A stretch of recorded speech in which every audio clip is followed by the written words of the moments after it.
Bismillahirrahmanirrahim. Assalamualaikum warahmatullahi wabarakatuh. Tuan-tuan dan puan-puan yang dirahmati oleh Allah Subhanahu wa taala sekalian. Mari kita memulakan pengajian kita dengan membaca Ummul Kitab Al-Fatihah.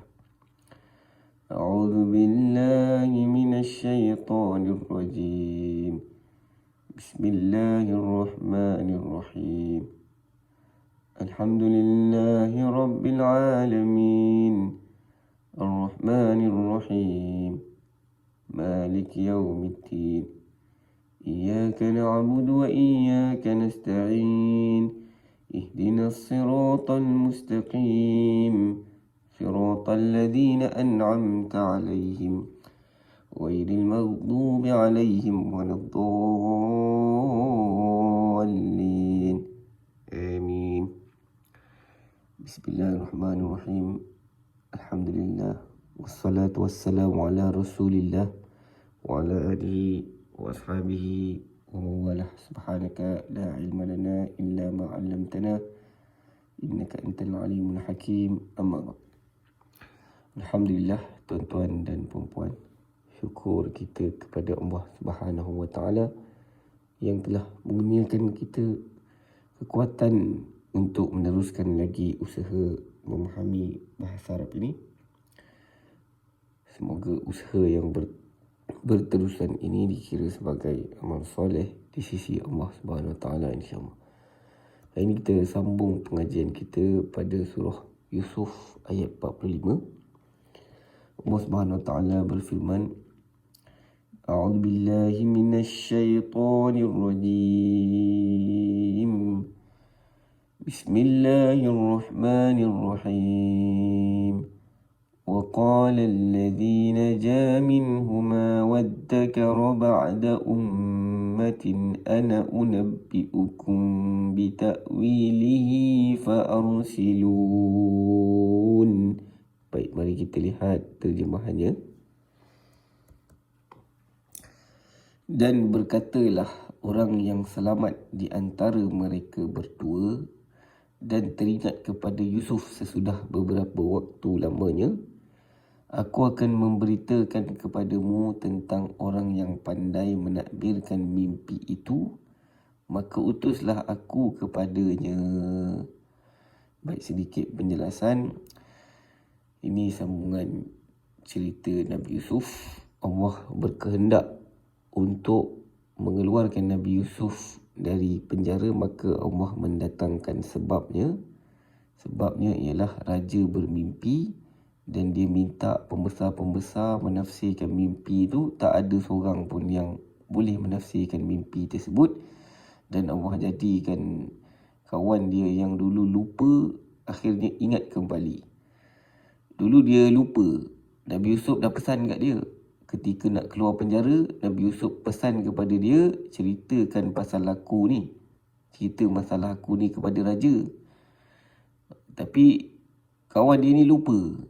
Lalu dia buat kerja macam biasa lah, jadi pelayan di raja, tanpa menyebut cerita Nabi Yusuf kepada raja. Tapi tiba-tiba dia ingat, setelah beberapa waktu yang lama, dia ingat.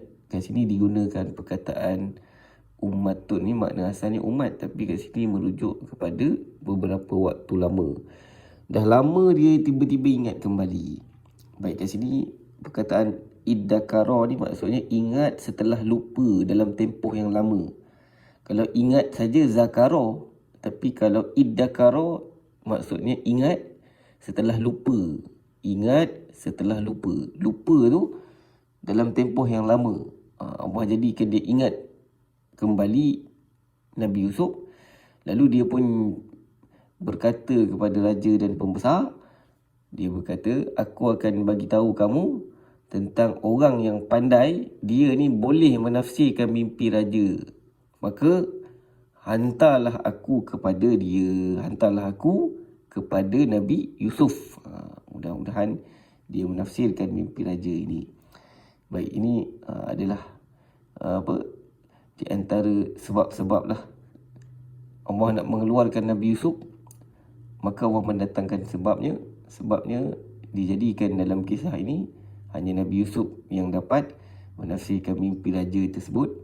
Maka setelah itu Nabi Yusuf dijadikan orang besar, raja, dijadikan dia menteri.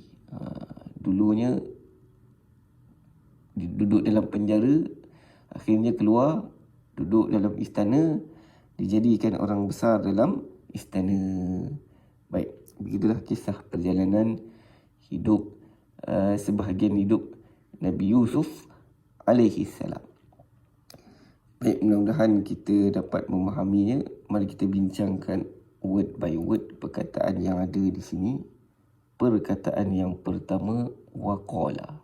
Ada dua patah perkataan di sini. Yang pertama wa, yang kedua qala. Mari kita lihat terjemahan. Yang pertama wa, terjemahannya dan. Kemudian qala, terjemahannya dia telah berkata. Mari kita lihat jenis perkataan yang ada di sini. Yang pertama wa itu haruf ataf. Orang Melayu panggil dia haruf penyambung cerita. Kemudian qala itu fi'il madi. Dalam fi'il madi itu ada ganti nama diri dia. Dia dianggap ganti nama diri tersembunyi. Tanda ganti nama diri dia di situ ialah hujung qala berbaris atas. Baik, seterusnya allazi. Allazi terjemahannya orang yang. Ini isim mausul. Isim mausul ni kita boleh panggil dia isim mewakili. Dalam ayat ini perkataan allazi mewakili kawan Nabi Yusuf yang keluar penjara jadi pelayan raja. Baik, seterusnya naja. Terjemahannya dia telah selamat. Ini fi'il madi. Dekat fi'il madi tu ada ganti nama diri dia. Baik, dalam fi'il madi kalau ada ganti nama diri dia, tandanya ialah hujung fi'il madi tu kena baris atas. Sepatutnya kat sini naja'a. Alif ni sepatutnya baris atas. Sepatutnya naja'a. Tapi huruf alif adalah huruf illah. Huruf illah tidak boleh letak baris. Baik, kat sini dia merujuk kepada kawan Nabi Yusuf. Asalnya kawan tu masuk penjara, patutnya kena hukuman, tapi setelah dibicara, dia selamat. Dia didapati tidak bersalah. Baik, seterusnya kalimat yang berikutnya min huma. Ada dua patah perkataan. Yang pertama min, yang kedua huma. Baik, mari tengok terjemahan. Yang pertama min terjemahannya daripada. Kemudian huma terjemahannya mereka berdua. Baik, tengok jenis perkataan yang ada di sini. Yang pertama min itu haruf jar. Orang Melayu panggil haruf dari bawah. Manakala huma itu domir muttasil. Orang Melayu panggil dia ganti nama diri melekat. Baik, ganti nama diri mereka berdua ini merujuk kepada kawan Nabi Yusuf dalam penjara. Kawan Nabi Yusuf dalam penjara tu dua orang. Seorang kena hukum, yang seorang lagi didapati tidak bersalah, maka dia dilantik menjadi pelayan raja. Baik, seterusnya kalimat berikutnya ialah waddakara. Ada dua patah perkataan. Yang pertama wa, terjemahannya dan. Kemudian iddakara, maksudnya dia telah teringat. Baik, kalau saya kata zakaro. Zakaro terjemahannya dia telah ingat. Manakala kalau iddakara ni dia telah ingat setelah dia lupa. Dia lupa lepas tu tiba-tiba teringat. Yang tu dalam bahasa Arab menggunakan perkataan iddakara. Baik, kalau dia sentiasa ingat, dia ingat. Dalam bahasa Arabnya zakaro. Manakala kalau dia dah lupa lepas tu tiba-tiba dia teringat, perbuatan itu dalam bahasa Arab disebut iddakara. Baik, tengok jenis perkataan yang ada di sini. Yang pertama wa dan itu haruf ataf. Orang Melayu panggil dia haruf penyambung cerita. Kemudian iddakara itu fi'il madi. dalam fi'il madi tu ada ganti nama diri dia. Ganti nama diri dia ni tersembunyi dalam fi'il madi. Tandanya ialah hujung fi'il madi tu berbaris atas. Baik, selepas iddakaro kalimat berikutnya ba'da ummatin. Ada dua patah perkataan yang berasingan ni, tapi saya sekalikan dua patah perkataan ini kerana dia berpasangan. Baik, mari kita lihat terjemahannya. Yang pertama, ba'da, terjemahannya selepas. Kemudian ummatin, terjemahannya umat. Baik, mari kita lihat jenis perkataan yang ada di sini. Yang pertama, ba'da itu isim, ummatin pun isim.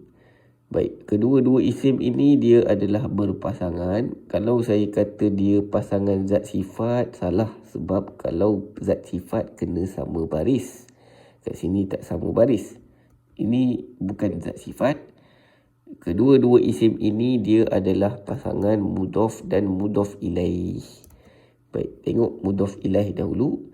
Mudhaf ilaih ujung kena baris bawah. Manakala mudhaf dia tidak boleh ada alif lam. Depan ni tak boleh ada alif lam. Hujung dia tidak boleh ada tanwin. Baik, kemudian mudhaf ni dia isim yang umum. Kalau saya kata saya nak makan selepas, orang akan tertanya-tanya selepas apa. Baik, selepas ni umum, dia mudhaf. Mudhaf ilaih pula, kalau mudhaf ilaih ni dia mengkhususkan mudhaf tersebut. Baik, kat sini perkataan yang nak digunakan sebenarnya ialah waktu yang lama. Selepas waktu yang lama. Tapi di sini Allah menggunakan perkataan ummatin. Ummatin ni makna asalnya umat. Tapi dalam ayat tadi dia merujuk kepada waktu yang lama. Allah sebut dalam ayat tadi, dia ingat selepas waktu yang lama. Tapi kat sini untuk menggambarkan perkataan waktu yang lama ni digunakan perkataan ummatin. Baik, seterusnya selepas ummatin kalimat berikutnya ana, terjemahannya aku. Ini domir munfasil. Orang Melayu panggil dia ganti nama diri yang tidak melekat. Baik, yang berikutnya perkataan yang seterusnya unabbiukum. Ada dua patah perkataan di sini. Perkataan yang pertama ialah unabbiu, yang kedua kum. Baik, mari kita lihat terjemahan. Yang pertama unabbiu, terjemahannya aku mengkhabarkan. Kemudian kum, terjemahannya ialah kamu ramai. Baik, mari tengok jenis perkataan yang ada di sini. Yang pertama unabbiu itu fi'il mudhari'. Manakala kum tu dhamir muttasil. Baik, dalam fi'il mudhari' tadi ada ganti nama diri aku. Aku di situ dianggap sebagai ganti nama diri tersembunyi. Tanda dia hamzah tu. Baik, huruf hamzah ni tanda ganti nama diri aku. Yang kum ni maknanya kamu, ini ganti nama diri melekat. Baik, tadi dekat fi'il tadi, aku ni kita tak anggap dia ganti nama diri melekat. Aku di sini dianggap sebagai ganti nama diri tersembunyi. Huruf hamzah ni tanda bagi ganti nama diri aku. Manakala kum kat ujung ni, ini kita anggap dia ganti nama diri melekat. Dalam bahasa Arabnya, orang Arab panggil domir muttasil. Baik, perkataan yang seterusnya bitakwilihi, ada tiga patah perkataan. Yang pertama bi, yang kedua takwil, yang ketiga hi. Baik, mari tengok jenis perkataan yang ada. Mari tengok maknanya dahulu. Yang pertama bi, terjemahannya dengan. Kemudian takwil, terjemahannya mentakwilkan. Yang berikutnya hi terjemahan dia nya atau hi terjemahan dia nya. Baik, mari tengok jenis perkataan ni. Yang pertama bi, ini haraf jar. selepas huruf jar mesti isim. Isim selepas huruf jar, barisnya mesti baris bawah di hujung. Baik, kemudian takwil ni kita dah bincang hari tu, dia ada penambahan ta dengan ya.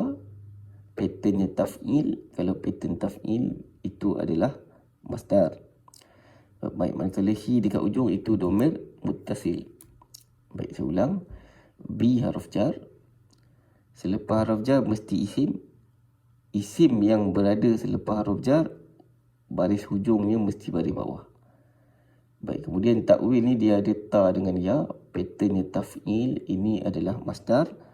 Masdar kalau pattern yang ada penambahan ta dengan ya, selalunya dekat terjemahan ada tambah me dengan kan. Baik, kemudian hi dekat ujung tu maksud dia nya, ini domir muttasil merujuk kepada mimpi raja. Baik, yang berikutnya fa'arsilun, ada 3 patah perkataan. Yang pertama fa, yang kedua arsilu, yang ketiga ni.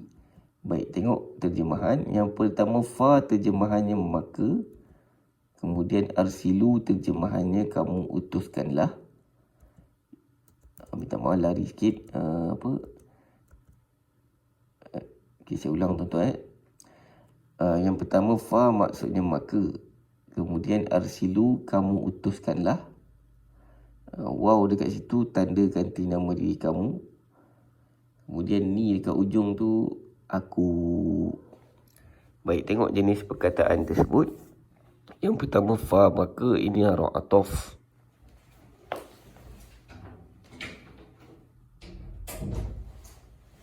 Manakala arsilu ini fi'il amar. Kemudian ni ganti nama diri aku, ini domir muttasil. Sepatutnya ada ya kat situ. Sepatutnya aku, kalau selepas fi'il, sepatutnya nun ya, tapi dibuang ya atas sebab-sebab yang tertentu. Baik, dekat fi'il amar tadi ada ganti nama diri kamu. Kamu di sini ramai. Tandanya ialah huruf waw. Waw tu adalah huruf penambahan. Waw ni huruf penambahan. Fungsi penambahan waw ini ialah sebagai tanda ganti nama diri kamu ramai. Baik, huruf hamzah kotak kat sini, kalau dalam fi'il amar, dia untuk imbuhan kan ni. Atau me dengan kan. Hamzah ni kalau dekat fi'il madi untuk me dengan kan. Kalau dekat fi'il amar, dia untuk imbuhan kan tu. Baik, mari kita bincang fi'il madi, fi'il amar dan masdar yang ada hamzah kotak. Baik, fi'il madi kalau ada hamzah kotak, dia jadi 4 huruf. Pattern dia af'ala. Kalau tukar ke fi'il amar, pattern dia ialah af'il. Baik, tengok fi'il amar. Seperti biasa fi'il amar ujung kena mati kan. Fi'il amar biasanya kena tambah hamzah wasal, tapi yang ni tak ada tambah hamzah wasal. Tukar baris saja, huruf tengah tukar jadi baris bawah. Kalau fi'il madi tadi, huruf tengah dia mesti kena baris atas. Tapi bila tukar ke fi'il amar, huruf tengahnya baris bawah. Baik, kalau tukar ke masdar, hamzah tu tukar jadi baris bawah. Hamzah ni tukar jadi baris bawah. Tengah kena tambah alif. Baik, kita kena ingat yang mana yang kena tukar baris bawah. Okey, fi'il amar ni kena tukar baris bawah. Yang tengah ni, huruf tengah. Kalau masdar, hamzah tu kena tukar jadi baris bawah. Baik, mari kita tengok contoh. Yang pertama, aslama. Aslama. Tukar ke fi'il amar, aslim. Tukar ke masdar, Islam. Baik, tengok terjemahan. Aslama terjemahannya dia telah menyerahkan. Manakala aslim, kau serahkanlah. Manakala Islam maksud dia ialah menyerahkan. Baik, sebentar tuan-tuan dan puan.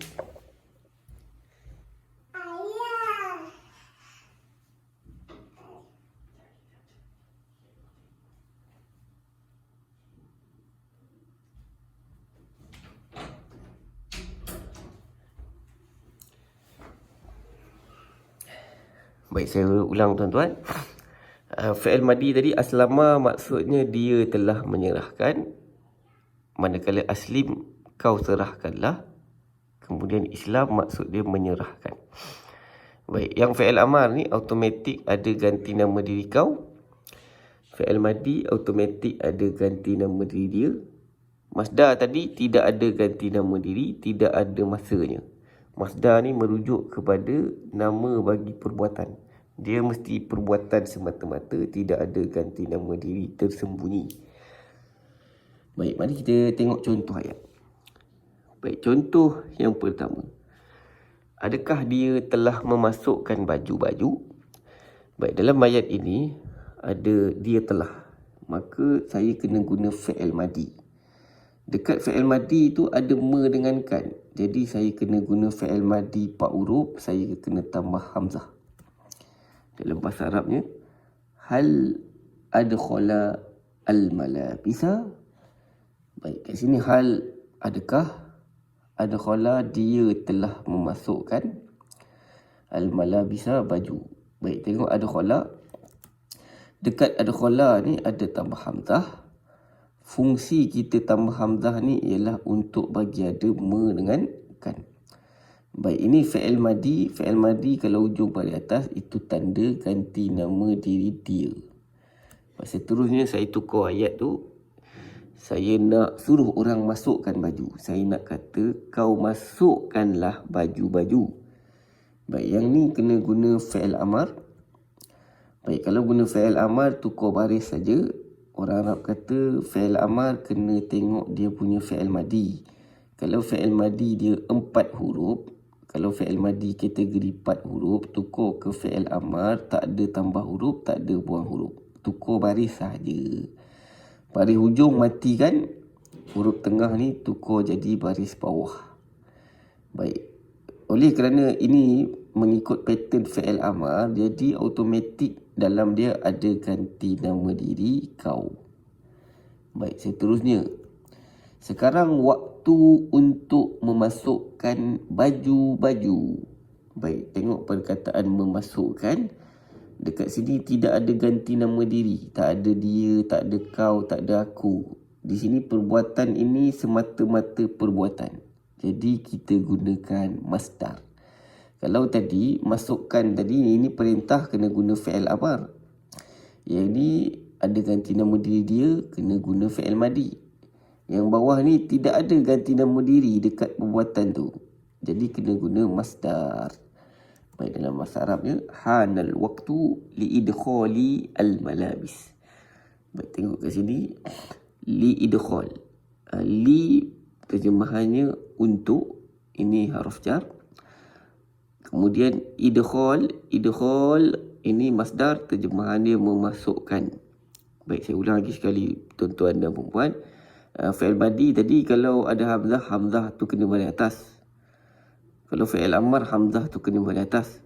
Tapi bila tukar jadi masdar, hamzah tu kena balik bawah. Tengah dia kena tambah alif. Ini mengikut pattern if'al. Orang Arab telah menetapkan kalau fi'il madi dia ada hamzah, fi'il madi dia kena ikut pattern af'ala. Huruf hamzah kena balik atas, ikut pattern af'ala. Tapi kalau masdar ikut pattern if'al. Ikut pattern if'al, huruf hamzah kena baris bawah. Baik, hamzah baris bawah ni untuk dia punya masdar. Baik, seterusnya. Tengok contoh ayat berikutnya. Dia telah mengeluarkan duit-duitnya. Baik, dalam ayat ini ada dia telah, jadi kena guna fi'il madi. Dekat fi'il madi tu ada me kan, jadi kita kena guna fi'il madi 4 huruf yang ada tambah syaddah atau tambah hamzah. Kat sini kita gunakan hamzah. Baik, dalam bahasa Arabnya akhraja nuqudahu. Akhraja nuqudahu, terjemahannya dia telah mengeluarkan duitnya. Hu dekat ujung tu terjemahannya ialah nya. Baik, seterusnya. Saya nak suruh orang keluarkan duit. Saya nak kata kau keluarkanlah duit-duit kau. Dalam bahasa Arabnya akhrij nuqudaka. Baik, tengok dalam ayat ni ada 2 kali kau. Yang pertama kau dekat depan ayat, kemudian kau yang dekat ujung. Baik, yang kat ujung ni ka. Ka adalah ganti nama diri melekat, terjemahannya kau. Yang kat depan ni kau ni tersembunyi, dia tersembunyi dalam fi'il amar. Kalau kita guna saja fi'il amar, memang automatik ada ganti nama diri kau. Baik, seterusnya fi'il amar selalunya kena ada tambah hamzah wasal, tapi yang ni tak perlu tambah hamzah wasal. Tidak perlu tambah hamzah wasal sebab dia punya fi'il madi ada hamzah qata'. Kalau fi'il madi ada hamzah qata', bila tukar ke fi'il amar tidak perlu tambah hamzah wasal, tidak ada buang huruf, tukar baris saja. Tukar ujung mati asalnya baris atas. Dekat fi'il amar ni ujung mati, kemudian tengah ni tukar jadi baris bawah. Baik, kalau fi'il amar tu kategori 3 huruf. Kalau fi'il amar kategori 3 huruf, baris huruf tengah ni kita tak pasti. Kita kena cek kamus. Kalau fi'il madi dia 3 huruf lah. Tapi yang ni, ini kategori fi'il 4 huruf. Huruf tengah dia confirm kena baris bawah. Baik, seterusnya. Saya nak kata kad ini untuk mengeluarkan duit-duit. Dalam bahasa Arabnya, hadhil bitaqah li ikhrajin nuqud. Baik, perkataan mengeluarkan di sini tidak ada ganti nama diri, tidak ada kau, tak ada dia. Perbuatan ni semata-mata perbuatan. Jadi kena guna masdar. Baik, tadi saya dah sebut, saya ulang lagi sekali. Fi'il 4 huruf ni tadi, hamzah dia dekat fi'il madi baris atas, dekat fi'il amar pun baris atas. Tapi dekat masdar, hamzah tu kena baris bawah, tengah kena tambah alif, kena ikut pattern dia if'al. Baik, yang lam ni, lam baris bawah ni maknanya untuk, manakala ikhraj maksud dia mengeluarkan. Baik, ini adalah masdar pattern if'al. Masdar pattern if'al tu biasa je terjemahannya ada tambah me dengan kan. Baik, tengok contoh ayat lain. Kau belanjakanlah duit-duit itu. Kau belanjakanlah duit-duit itu dalam bahasa Arabnya anfiq an-nuqud. Baik, ini fi'il amar, ujungnya mati. Mati dekat ujung tu tanda fi'il amar. Dan oleh kerana ini fi'il amar, automatik ada ganti nama diri kau. Baik, seterusnya saya nak kata kau kena membelanjakan duit itu. Baik, ini ayat perintah ni, tapi dalam bentuk kenyataan. Ini ayat perintah dalam bentuk kenyataan, kita guna perkataan kena ni. Baik, kalau guna perkataan kau kena dalam bahasa Arab, alaika. Dekat sini membelanjakan ni, kita tak guna fi'il amar, kita guna masdar. Lepas tu ada bi. Bi ni maknanya dengan. Kalau bahasa Melayu tak perlu letak perkataan dengan. Tapi dalam bahasa Arab kena tambah bi ni, dia sekali dengan alaika. Alaika campur dengan bi ni. Terjemahan dia, kau kena. Baik, seterusnya membelanjakan di sini, kita gunakan masdar ya. Kita gunakan masdar kat sini. Baik, saya ulang tuan-tuan, ini perintah direct kat sini. Kita suruh terus kau belanjakanlah. Maka yang ni guna fi'il amar. Tapi kalau perintah tu dalam bentuk ayat kenyataan, ayat penyata, menggunakan perkataan kau kena ni, dalam bahasa Arabnya menggunakan perkataan alaika campur dengan bi. Lepas tu perbuatan di sini kita tak guna fi'il amar, kita guna masdar. Baik, mudah-mudahan jelas di situ. Habis sudah ayat 45 tadi. Mudah-mudahan jelas. Nanti kita buat latihan untuk lebih jelas lagi, insya-Allah. Sekian saja. Wassalamualaikum warahmatullahi wabarakatuh.